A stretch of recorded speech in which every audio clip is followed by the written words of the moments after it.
औषध कोणाची तरी पंकू आहे.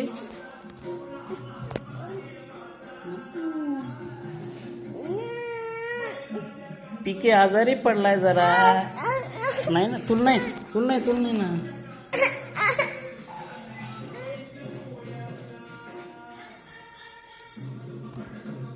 ताप आला आमच्या पंकूला. औषध पाजलेत पंकू दादाला, पण पंकू दादा काय अजून दुरुस्त होऊ नाही राहिला.